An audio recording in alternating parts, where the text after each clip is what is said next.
Om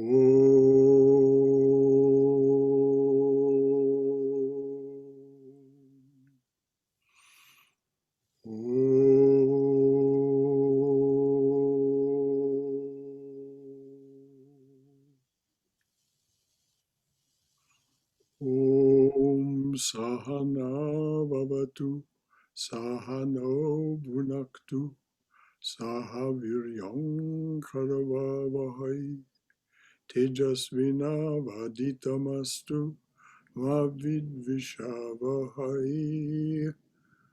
Om Shanti Shanti Shanti.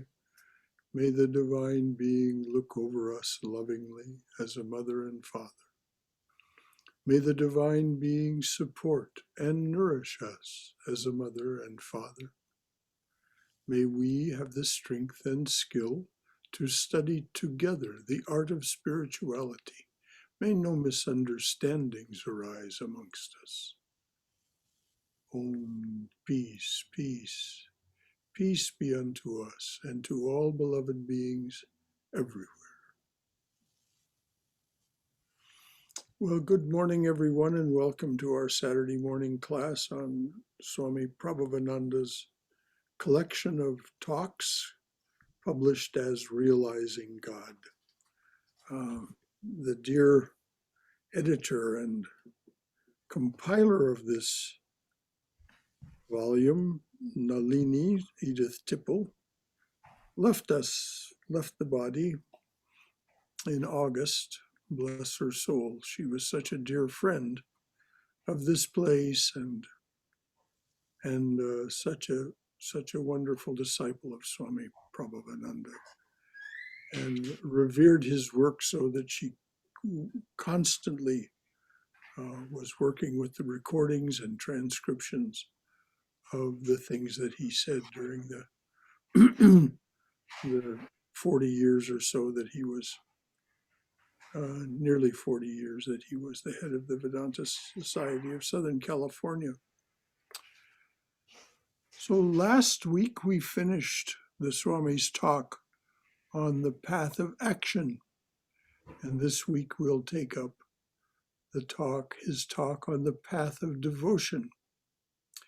And I will just say again, so that you will have this sense of closeness. These talks are like sitting at the Swami's knee. He spoke so directly, so openly about the path of spirituality. It's such a joy to read his talks. So the path of devotion. The path of devotion, which emphasizes love for the Lord, is said to be the most natural process and the easiest to follow. To love God with all the heart, soul, and mind is the whole truth of what I call the eternal religion, and a truth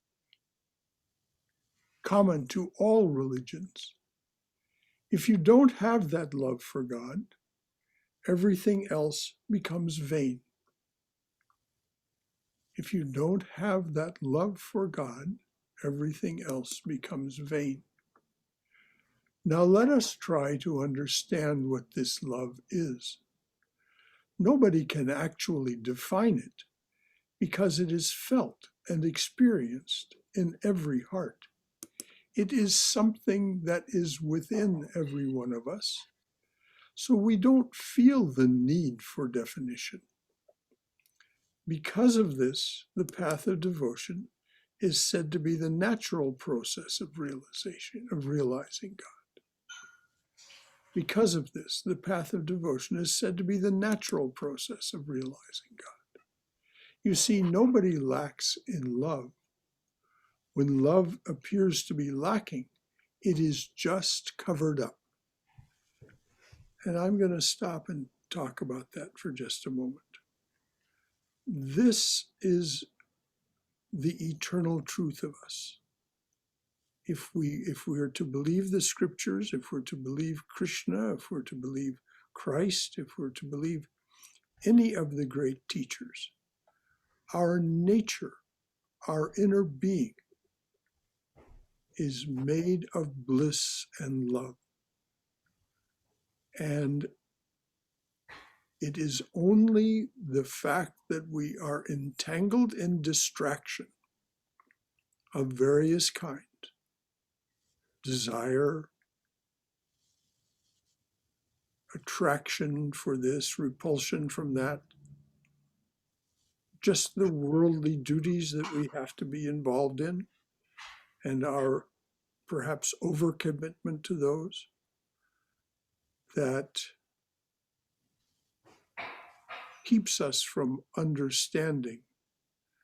And so this is the goal of spiritual practice, to uncover, to discover the truth of our being, our birthright. And if you study the lives and works of the saints, you will see that this is not just us. They too went through this process of uncovering the reality of their being. And so that is how, when this happens, there is a unity of spirit between the divine presence, which is within us all. The kingdom of God is within. And our sense of ourselves, our deep sense of ourselves. So when the Swami says, when love appears to be lacking, it is just covered up. There are many layers of covering. Nevertheless, there is infinite love within each one of us. I'm going to repeat that. There are many layers of covering. Yes, this is true. That doesn't mean it's unmanageable. There are many layers of covering. Nevertheless, there is infinite love within each one of us because God is dwelling in his infinite degree in each of us. Can that be repeated often enough? God is dwelling in his infinite degree in each of us. All attraction that we feel is divine attraction. But that initial attraction doesn't last long. And there is frustration until we direct the love knowingly toward God. All attraction that we feel is divine attraction. But that initial attraction doesn't last long. And there is frustration until we direct the love knowingly toward God. You've heard it said from here, repeated from here, the lesson that Yajnavalkya in the Great Forest Upanishad, the lesson that Yajnavalkya is invited by Maitreyi, his wife, to give her. What is it that you know that is more valuable than the wealth that you are about to leave to me as you go away from here? Tell me what it is that you find more valuable than this wealth you're leaving behind.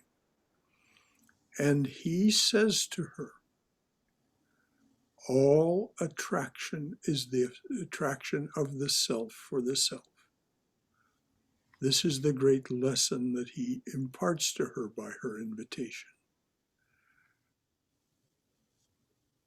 When the husband is attracted to the wife, it is not for the sake of the wife, it is for the sake of the self. It may seem in the beginning, as the Swami says, initial attraction. There may be initial attraction. Physical beauty, lust, all those things are there. But what Yajnavalkya says, it is not it is not for the sake of the wife that the husband is attracted to the wife. It is for the sake of the self. It is not for the sake of the husband that the wife is attracted to the husband. It is for the sake of the self. And then he goes on to give a great long, and he's hoping to make it an exhaustive list of all the things that we're attracted to. Even someone who's attracted to a big, fine car, or a house, or wealth. It's just like it says in the beginning of the beautiful hymn that we recite in English here as part of Arati. Breaker of this world's chain, we adore thee, whom all men love. In whatever form. Somebody's got their mic open and is making some noise. So this attraction for the car, it is the self in the form of the car. It is the self in the form of the house. It is the self in the form of the wealth. We adore thee, we devotees of you, Sri Ramakrishna, we adore thee, whom all men love in whatever form. So the Swami says that initial attraction doesn't last long. It may last a lifetime, it may last even more than one lifetime, but that's not very long. That initial attraction doesn't last long, and there is frustration until we direct the love knowingly toward God. Then we realize its true divine nature. And then it grows in intensity. One of the great teachers of devotion, Narada, said that its intrinsic nature is immortal bliss because God is love and immortal bliss. Satchidananda. God does not exist in the sense of the way we think of it. God is existence itself. Brahman is existence itself. Brahman does not know. Brahman is knowledge itself. Brahman does not love or is not blissful. Brahman is love or bliss itself. So when we take this apart this way, Satchidananda, existence, knowledge, bliss, or love, and we say, well, Brahman doesn't exist. Brahman is existence itself. So then we can infer, and this is a proper form of knowledge, this inference, we can infer that anything that exists is therefore Brahman, existence itself. All knowledge, higher, lower, all knowledge is Brahman. All love and bliss is the divine being, Brahman. So this is what the Swami means. So I'm going to go back and read from what he says. We experience frustration until we direct the love knowingly toward God. Then we realize it's true divine nature. And then it grows in intensity. One of the great teachers of devotion, Narada, said that its intrinsic nature is immortal bliss because God is love and immortal bliss. One who gives love to God and has no more desire for anything else is free from grief and hatred.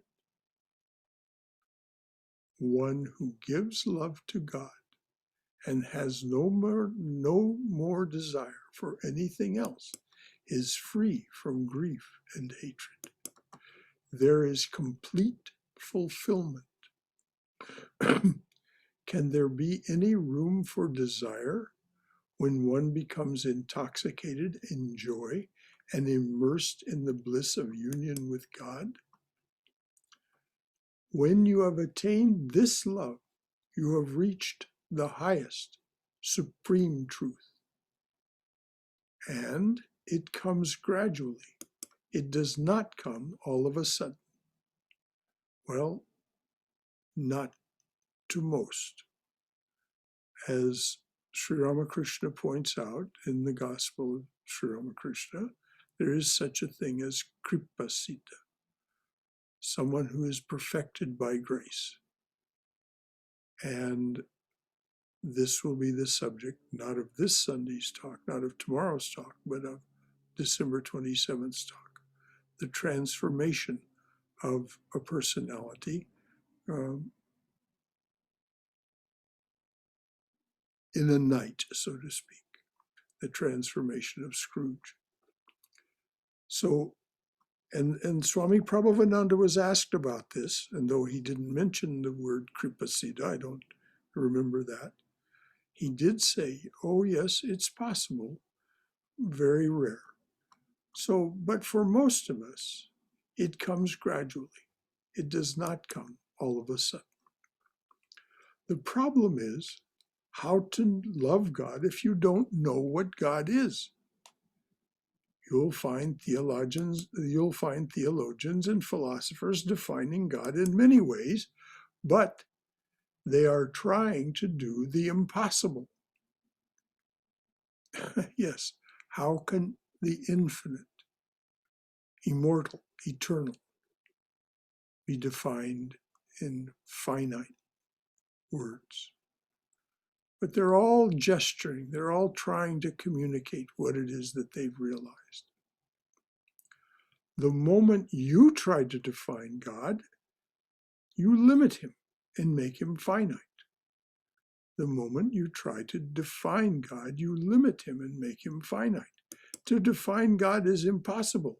He is indefinable and inexpressible, but he is realizable. And as you realize him, you become silent. Silence is his name, Shantoyam Atma. The supreme ideal is for the lover, the loved, and love to become one. This is the goal. This is the goal of bhakti yoga, of the path of devotion.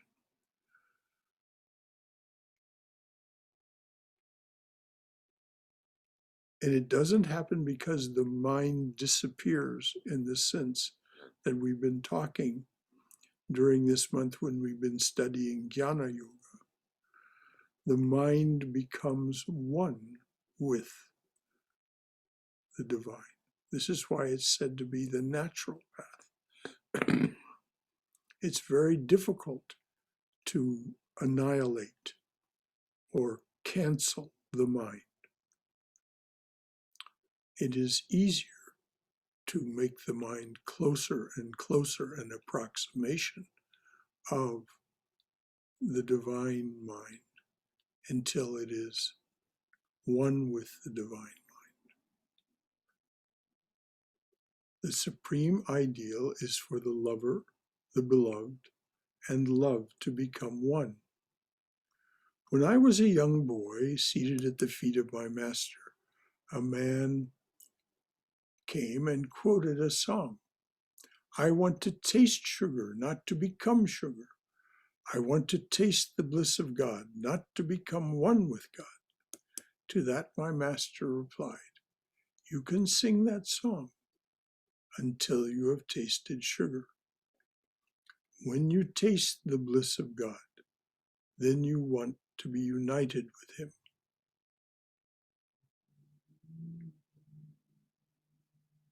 So that's a very different thing than the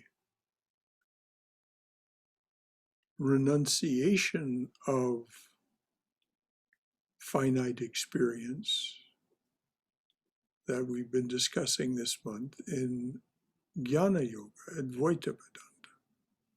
It's a very different thing to taste the bliss of God, to taste the sugar. Then you want to become that. Actually, it's not even a willing, it's not even that you think, oh, I want to become that. It's just that you want that. And so slowly and slowly, you become that. So Brahmananda, Raja Maharaj, Swami Prabhavananda's master's teacher, said, you can sing that song until you have tasted sugar. When you taste the bliss of God, then you want to be united with Him. And that is the supreme ideal, not a mere vision of God. You can have a vision. God has many aspects and innumerable forms. You cannot limit Him, but a vision is not enough. You have to go beyond all forms and be united with Him completely. Sri Ramakrishna said that all forms of the divine are because of the cooling influence of the devotion of the ardent devotee. He said, in the ocean of consciousness, there are no forms, until through the cooling influence of the love of the devotee, the desire, the ardent desire of the devotee for experiencing a form. He says, then like icebergs form in the ocean, blocks of, he calls them ice, form in the ocean of consciousness, these forms of the divine. He said, and that lasts until the dawn of the final knowledge, in which case the form melts away and the consciousness of the devotee becomes one with the consciousness of the divine. There's no longer any need for the intermediary of form. So that's what it means when he says you have to go beyond all forms and be united with Him completely. Now, does that mean that there's anything wrong when you are still in that state where you desire form and relationship? Absolutely not. This is part of the process. For the bhakta, for the devotee, for the ardent lover of God. I mean, the gopis danced with Krishna. Krishna, in his grace, divided himself, so to speak, made himself many so that he could dance with each of the gopis. And their bliss was indescribable. This is the Rasa Lila. This is the great play of Krishna with the cowherds and the cowgirls, the gopas and the gopis of Vrindavan. Inevitably, when songs of that and stories of that were told, Sri Ramakrishna would go into samadhi, into ecstasy. Because it lifts us so far above our normal selves. So ultimately, there is this desire for union. But in the meantime, there's a desire for relationship. And if you look carefully at what's said in the Gita, over and over and over and over, Krishna is talking about how to have a relationship with him, how to be dear to him, and have you be dear to him. How that you will find him dear, and in the relationship he will find you dear. And so there's this lovely dance, this lovely do-si-do, as one devotee once put it, this lovely do-si-do between you and the divine.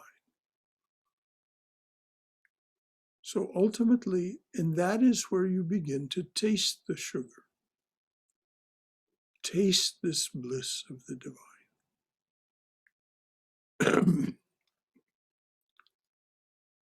You've heard this talk of this book, Love Poems from God. Over and over, these 12 saintly personalities talk about their relationship with the divine and the sweetness of the embrace, the touch of the divine presence. So you have to go beyond all forms. Ultimately, you have to go beyond all forms and be united with him completely. My master, again, Brahmananda, Swami Prabhavananda, talking about Brahmananda, my master once said, why did God create this world? In order that man can love the Lord and make his life blessed. Why did God create this world? In order that man can love the Lord and make his life blessed. And that is the testimony of each of those saintly personalities in that book, Love Poems from God. That they finally came to that state where they understood completely what I just read. That the universe, the world, is here in order that human beings can love the Lord and make their lives blessed. M, the recorder of the Gospel of Sri Ramakrishna, said most beautifully, man is endowed with 3 bodies, physical, subtle, and causal. And all these bodies need food. So this is M, said, man, human beings, are endowed with 3 bodies, physical, subtle, and causal. And all these bodies need food. In order that we can sustain the physical body, we need food, potatoes, rice, fish, and so on. And then the subtle body must be given food. One cannot remain a human being without culture, education, art, science, philosophy. These are intellectual food. Then again, one remains human by living an ethical life.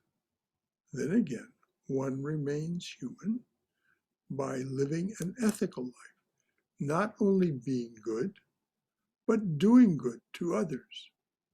This is a universal law, and it nourishes the subtle body, the causal body. But let not the causal body starve. What is the food? Oh, I'm sorry. The subtle body and the causal body. He's making a distinction. But let not the causal body starve. What is the food for that? To love God, to struggle and find God. I emphasize struggle, but also to find God. Yajnavalkya taught his wife Maitreyi, none loves the husband for the sake of the husband, but for the sake of the self, for the sake of the Atman, or divine reality that is within the husband. None loves the wife for the sake of the wife, but for the sake of the self that is in the wife. None loves the father for the sake of the father, but for the sake of the self that is in the father, and so on. But we are not conscious of that. Why are we not conscious of that? Because we think it is the personality of the human being that we're loving. It is the physical form of that person we think we're loving, or the car that we desire. As I've said, if you don't think everyone is a devotee, just back into someone's Ferrari. You'll find out how quickly they are a devotee of that Ferrari. They worship that car and will excoriate you for like you've done something truly blasphemous by scratching the paint of that car. They're a devotee, they're a bhakta of the self in the form of that Ferrari.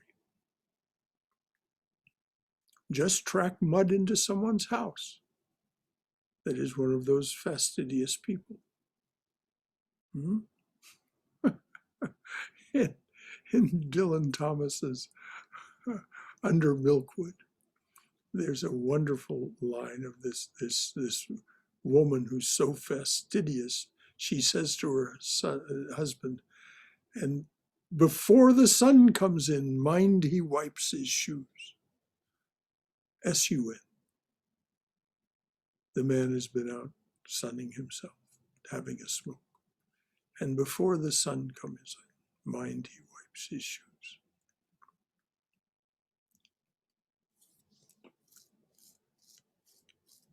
It's just that we misunderstand. It's not that there's anything wrong.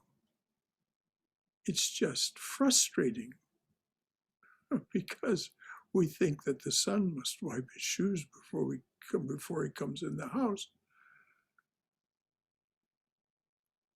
When we identify with the lower forms of reality.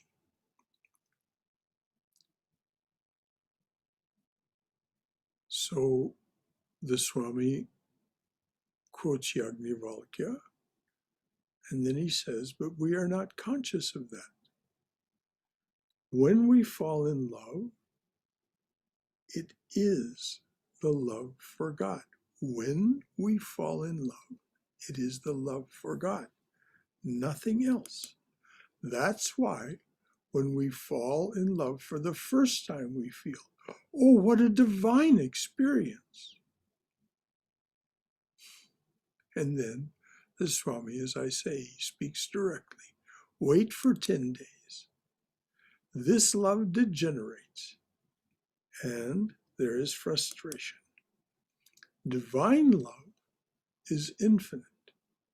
When our love is directed toward the infinite, toward God, and if we are aware of that, it finds its fulfillment.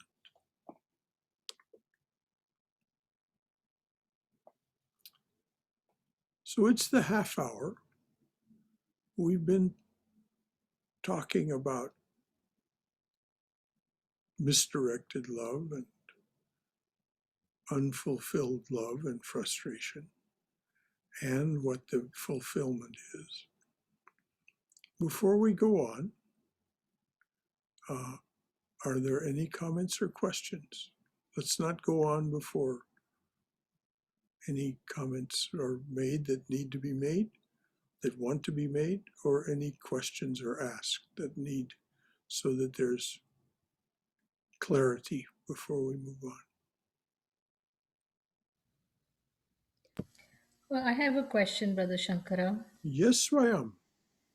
So, how does God feel our love? Or, in other words, how do we declare the human love? You know, we say in words, we give gifts, or we send cards, or whatever.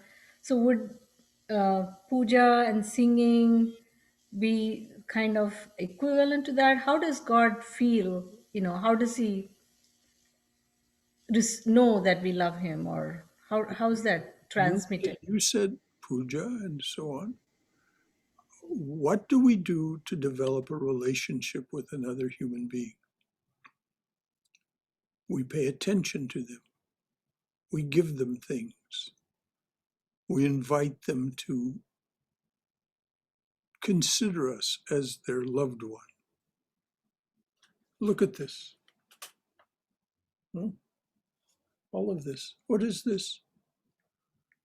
This is simply an invitation to the divine. Be here with us.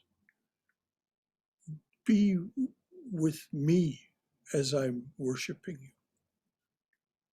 Let me feel your presence. All of this, everything here.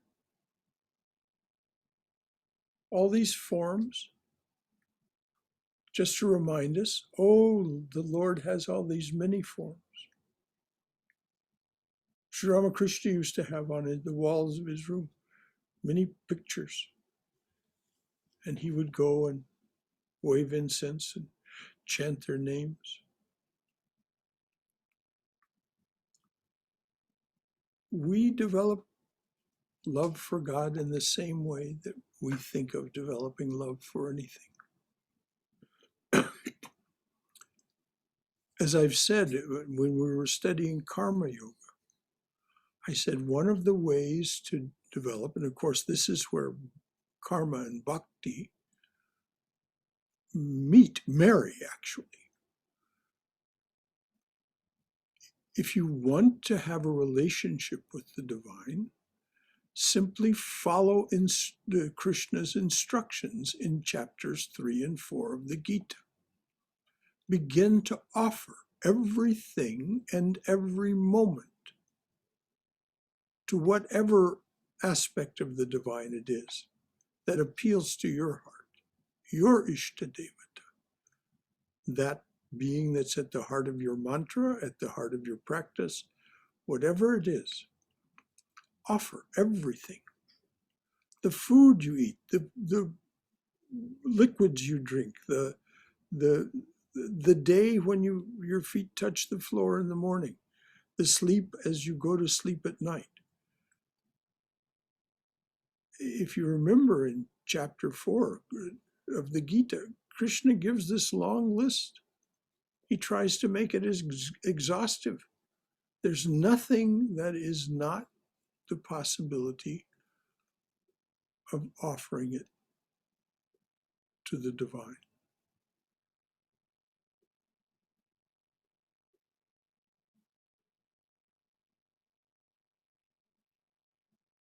Swami Krishnananda was a man raised in Boston. He came to Swami Prabhavananda in the 1940s and became a Swami.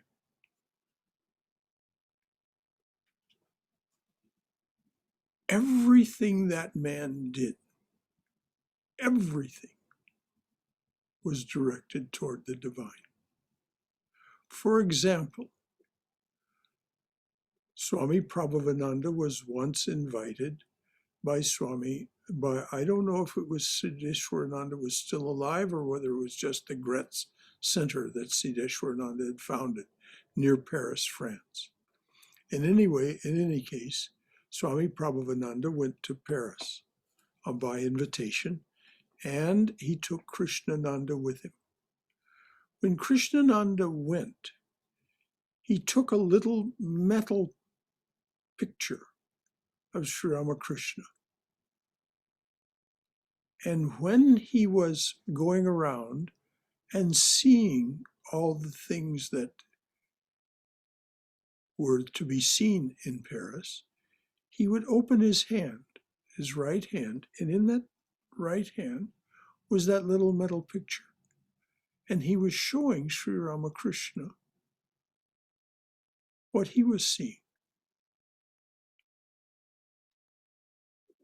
Now, you can read about Swami Krishnananda in American Vedantist. You can read the articles by Anna Mundy, A-N-N-A, Monday like the day of the week Monday, Anna Mundy. You can read about Swami Krishnananda there.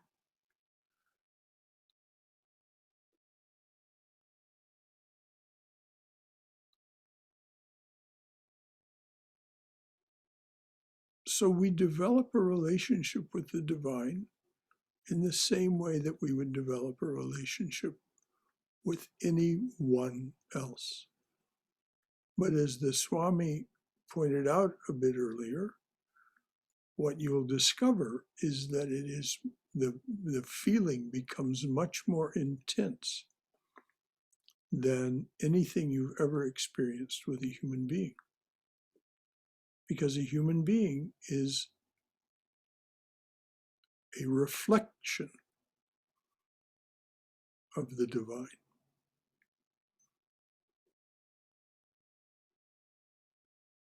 Any follow-up question to that, Swayam? Anything else? Thank you, Brother Shankara. It's not exactly a follow up, but so the effort to get the mind closer and closer to the divine is the self effort. So while doing that, can we pray for grace? Of course, yes. Yes, yes, yes. What does every prayer contain? Grant me, O Lord, steadfast love for thee. And then this is in Chaitanya's prayer. Grant me, O Lord, as many times as I may be reborn.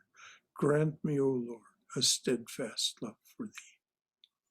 And then in the breaker of this world's chain.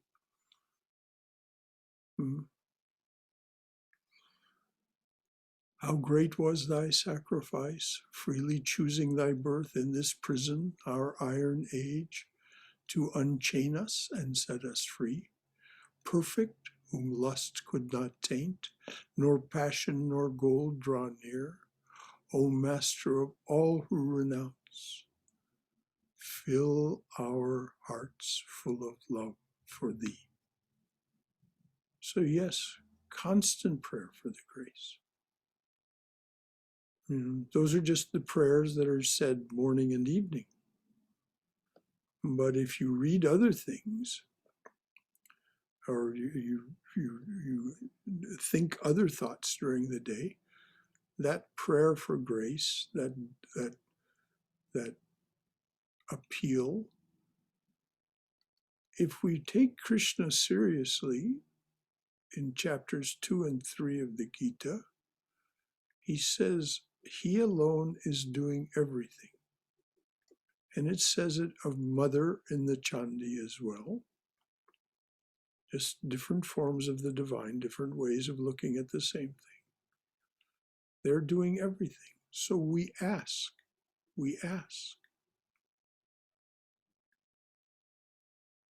So yes, self-effort is there. And then these prayers for grace are there. Thank you. Anything from anyone else? I just think it's so true what you said about developing a relationship with the divine is the same as developing a relationship with anyone else, whether it's a human or for people like me who have mostly cohabitated with four-legged critters. If you have a relationship with someone, if you don't give regular time and attention, genuine, sincere attention to that relationship, it's going to fall apart. Mm-hmm. Or it's not going to amount to a whole lot. And further, most relationships develop either intentionally or just organically little rituals. Most married couples have just little rituals, just little things in the morning and little things at night or throughout the day. And I know that with, especially certain of my little cats, I had just all day long little rituals that are very important. And so having taking the time throughout the day and having different times you spend with the divine. And it's not just in the morning when you're sitting. I mean, that's a certain kind of time, but they're just, you can check in all day long. It's like the Swami you mentioned. I love that. It's like, hey, look at this, Yeah. holding up I love that. Yes. And he did that. It's like kind of like, hey, elbowing your friend. Hey, look at Right. this. Exactly. Right. Asking the divine to ride in the car with you. Right. You do that. It's just a way of developing that relationship and giving it time and attention and love, and that's how it grows. But I did want to either say or ask or something. The thing about you know the we love what we love for the sake of the divine in it, that's what the attraction is. Mhm. I don't know if I agree with your thing about the car. I think that's funny, but I think that's a human giving value to something that maybe somewhere under there is the attraction of the divine. I guess it is, but since everything is the divine. But okay, let me get to my thing. um if the attraction is always about the divine, why does pretty much everybody have relationships with some beings, people, animals, whatever, that are so, the exchange and the clear divine connection of their love is so easy? And yet those same people can have relationships with other people or other critters or other whatever things in their life, that it's just so difficult. Even if you remind yourself, well, I love this person not because of their personality, but because. So, what of that, I think, is my question. What does that signify? Well, it has to do with what we are bringing to the exchange. We're finding them difficult because of something in us. Not it, they are who they are. And when as St. Francis said, true love and compassion can only come from your lips and your eyes when you acknowledge that you are capable of any act. And so the things that drive us crazy in other people, we're still finding an aversion to them, those things. And probably it's because we're unwilling to admit what's within ourselves. And it isn't that I don't know this, condition. So it is difficult. And this is why the Swami says it is a process. Our vision becomes clarified as we direct it more and more, as the Swami said, intentionally toward the divine. Then we can, with Holy Mother, say, don't find fault with others, dear. Find fault. If you're going to find fault at all, find the fault with yourself. The whole world is your own. No one is a stranger. But those are words to live into, not a reality for us. Even for the saintly, they have their moments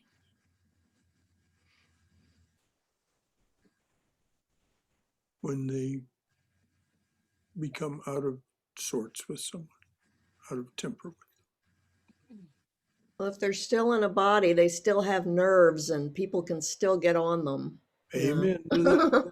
Exactly. On I got one last nerve and you're on it. it. Even Brother I'm Shankara. reminded, sorry, I was just going to say, I'm reminded of that often said thing that so and so brings out the best in me, or so and so brings out the worst in me, but it's Yes, all stuck in me. it's right. Exactly.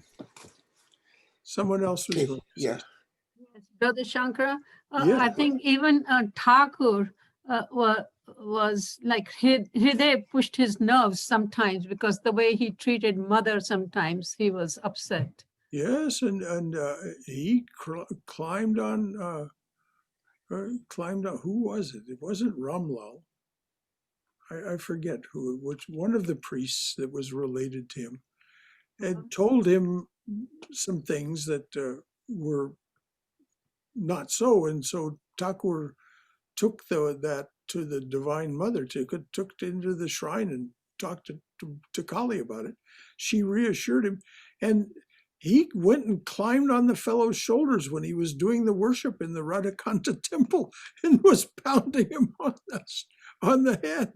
You rascal! You scared me to death. I had to go to the mother and get reassurance.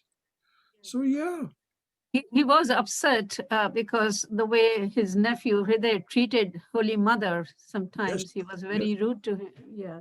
yes, Yeah. Brother Shankar? I had something. I was reading this morning. Brahman as Anandam, and it speaks of the same thing that we're talking about this morning.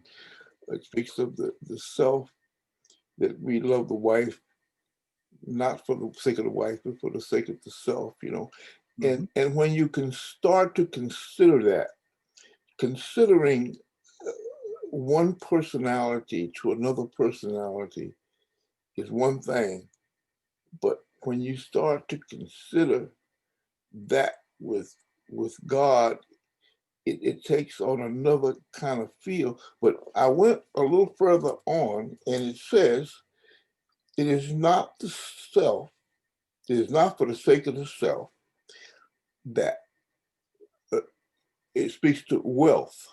Mhm.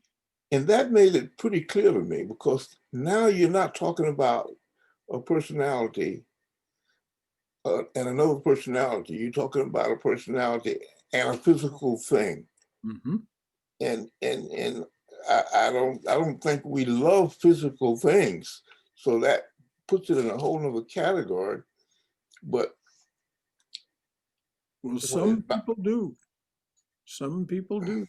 well, for me, it gave me a clear separation.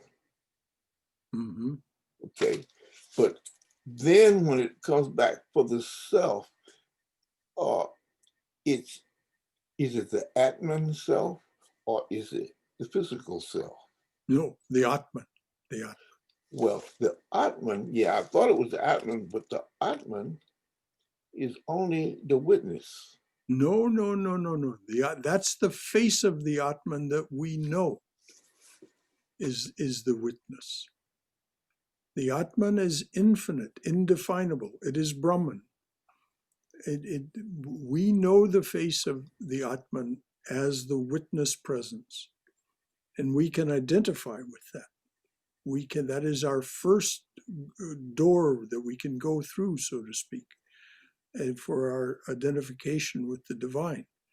We can identify with the witness, but the Atman is not limited to being the witness. No, no, no. That is simply how we are able to appreciate its presence in the beginning. So can you speak on the Atman some? I'd like to.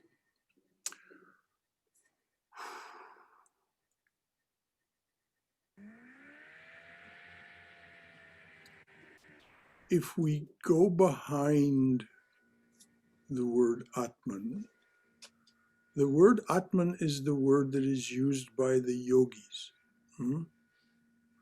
Because they're acknowledging that there seems to be an individuation of Brahman, which in Sankhya is called Purusha. There seems to be a separate Purusha in each of us. It's not the reality, but that's how it seems. So it's as if that Atman, that seeming individuation, is one facet of an illimitably huge jewel.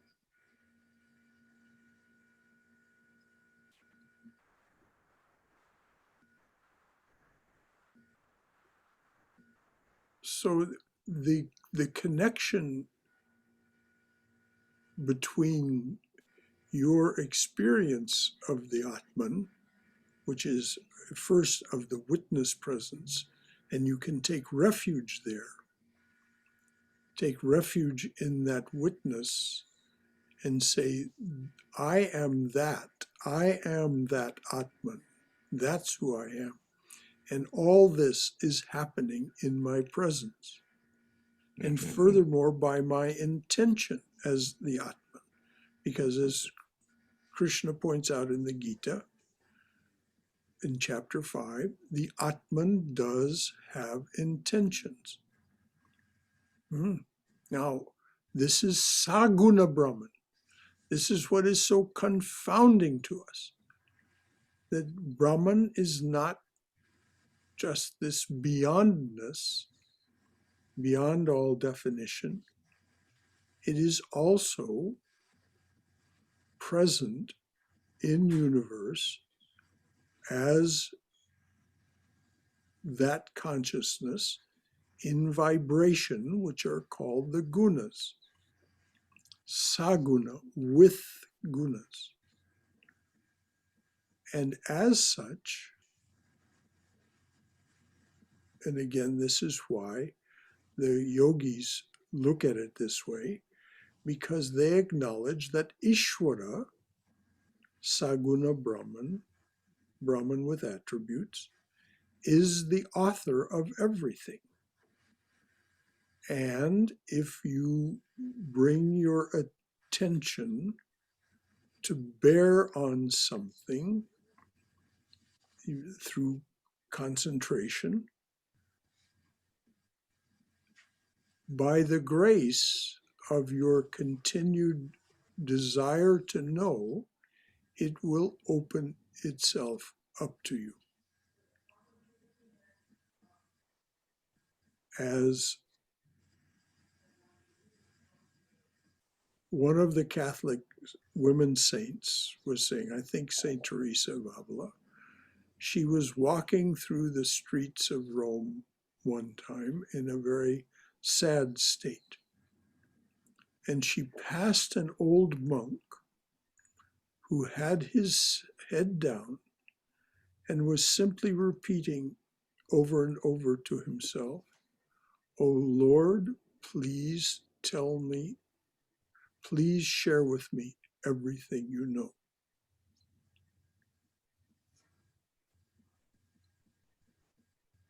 So to know the Atman is a process. It can be done through bhakti, it can be done through karma, it can be done through raja. Saguna Brahman is not part of Advaita. So we don't really know the Atman in Advaita.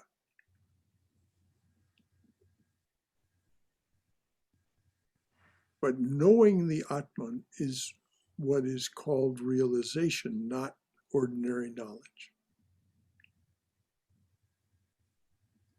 That's the best I can do right now, Robert, I think.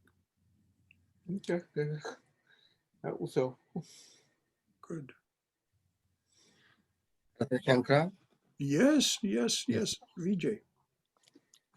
Just want to reflect on the very good question that Swami asked a while ago about relationship with God and how does God hear us.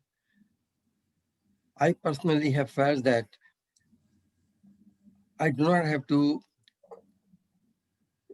think on those lines, whether God is hearing me or not. I just know it. How do I know it? Only because of my own feeling inside. And how does the feeling come? That feeling comes over a period of time when I just happen to think of God or thank God, express my gratitude for just anything and everything. And it just becomes a second nature after a while. Just like when a man and a woman fall in love with each other, they don't have to put effort into thinking of each other. It just becomes natural, second nature. They end up thinking of each other and caring for each other. Very nicely put. Very nicely put. Yes, all that's so. And it's to be celebrated that that's a reality for you.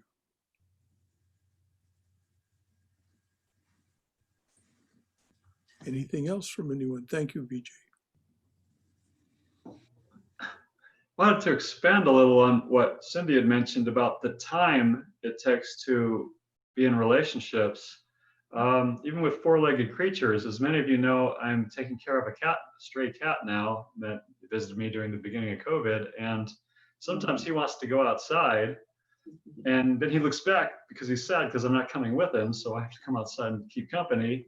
And then I start watching what he's watching. I see the birds and the trees, and it's like, wow, I'm actually appreciating nature for a change.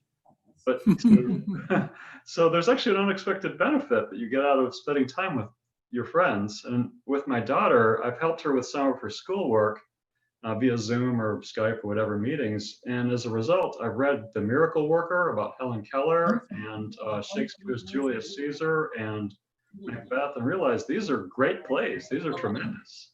Yes. So the whole story is the time it takes to be in a relationship, you sometimes get unexpected side benefits. Ah, yes, yes, yes. And what you've talked about is a reflection of the kind of thing that that the benefits that come from a relationship with the divine. Very well put, Brahmadas. Very well put. And as far as the nerves, even sometimes those you love can really get on your nerves too. It's not just Oh, necessarily yes. Oh, yes. Oh, it's yes. not always the hostile people. In a way more than anyone else, because they know where your hot buttons are.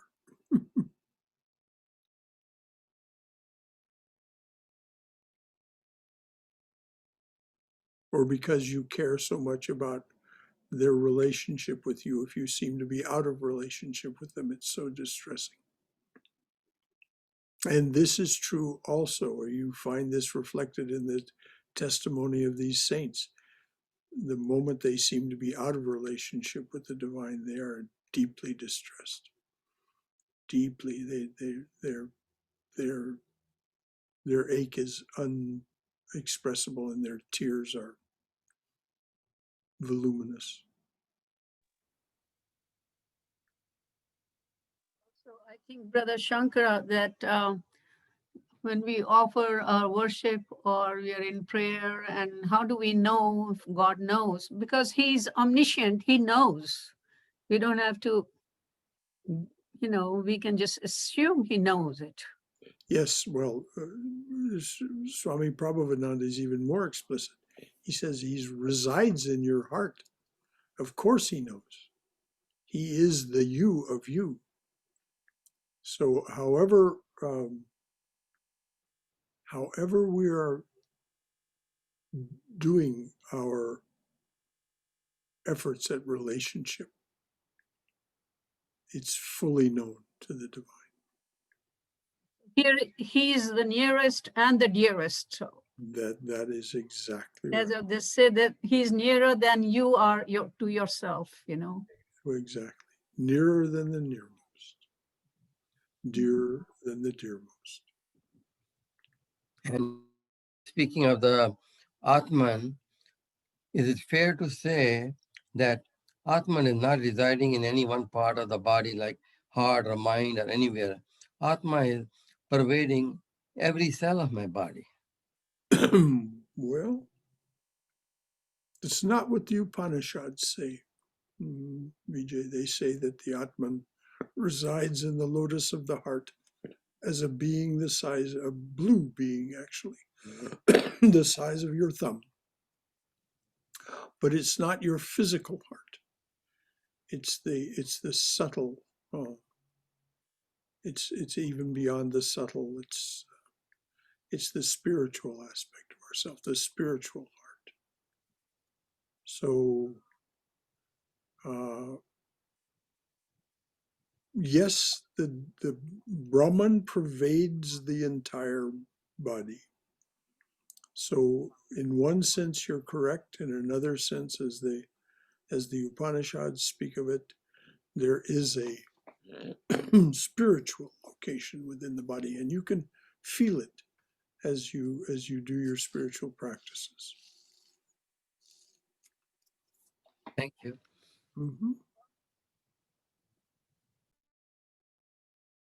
Anything else? All right. Well, it's after. Shankaraji, Yes, how Balakrishna. are you? Yes, sir. Well, so good to hear your voice. But thank you, Hari Om. Hari Om. Hari Om. Especially the thing about Swami Krishnananda that really touched my heart. Yes. It's a wonderful thing, and he is teaching us how to divinize every aspect of it, and that is really, this is the first time I heard something like that, and that's such a wonderful teaching of Swami Krishnananda. Well, I'll give you one more. When right around 1999, I was given responsibility for starting the archives project for the Vedanta Society of Southern California.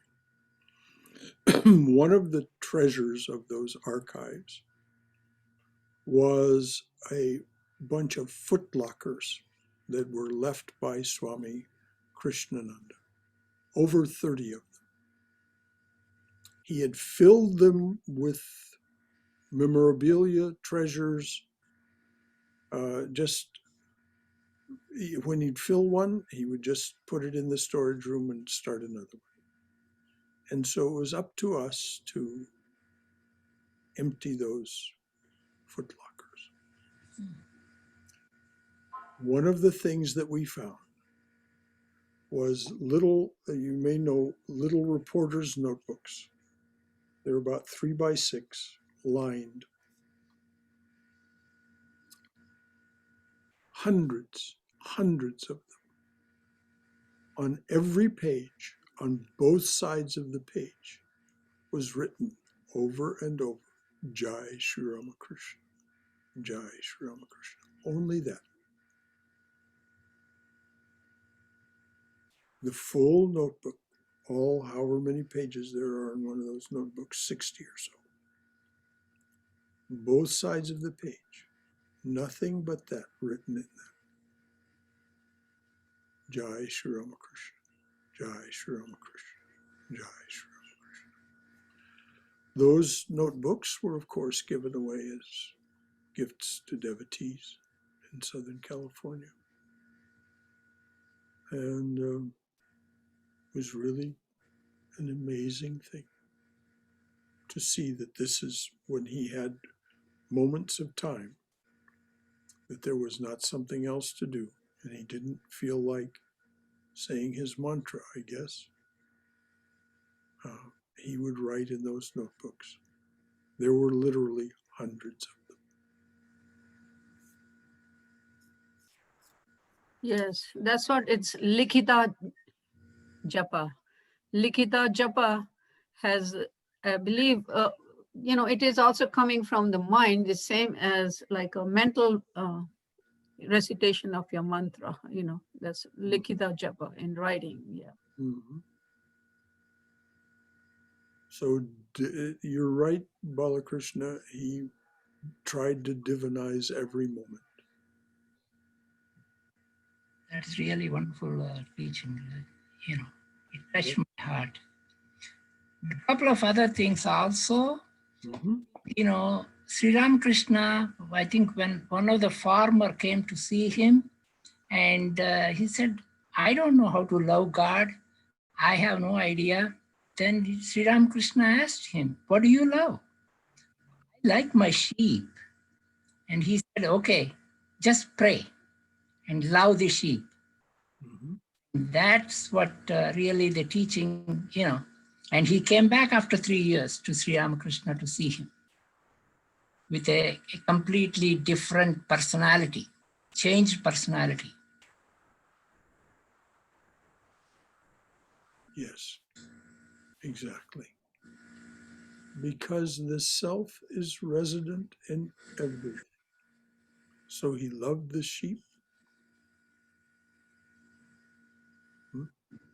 And the third thing I remember is mainly, see, Krishna teaches us in the 7th chapter, it's not only listens to us, but he, even though he likes everybody, he even categorized the 4 different types of bhaktas. Mm-hmm. And he says that who is the most dearest to him. So he is listening. Oh, yes. Not just listening, but responding. Yes. We're just not acute enough to hear it most of the time. There's reason to think that that the Lord is constantly in correspondence with us. This is how else could the Lord be the only doer?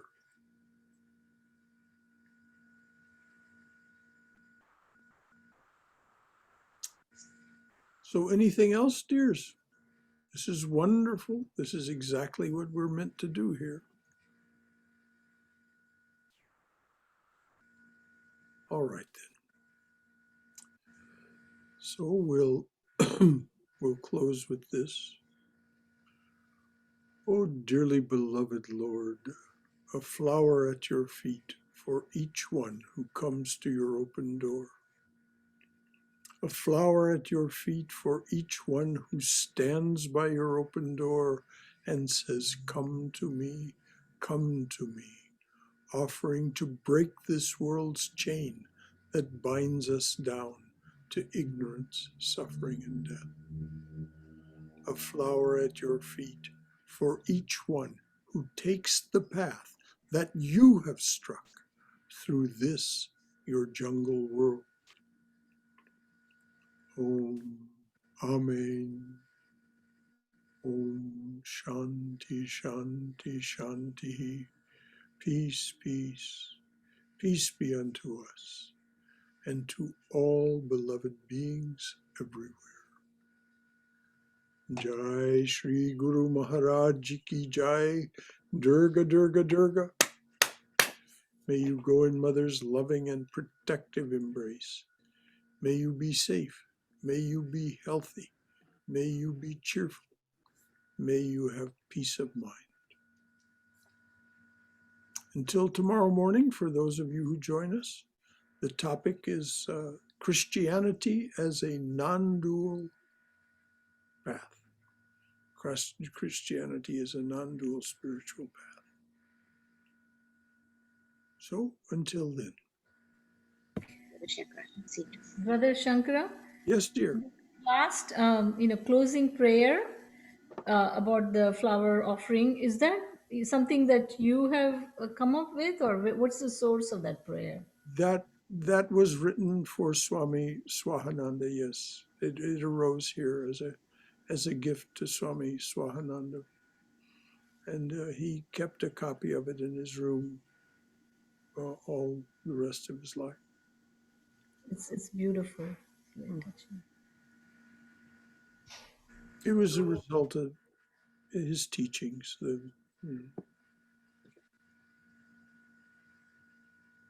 Swahananda, when the chapter on Vedanta's development in America is finally written, whoever writes it, whenever there'll be a long chapter on Swami Swahananda's contribution, because he made a major contribution to this country. Thank you, Brother Shankara, and thank you for that beautiful closing prayer. Mhm. Well, it's so heartfelt. Until tomorrow morning, everyone. Jai Shri Guru Maharaj Ji Ki Jai. Bye-bye.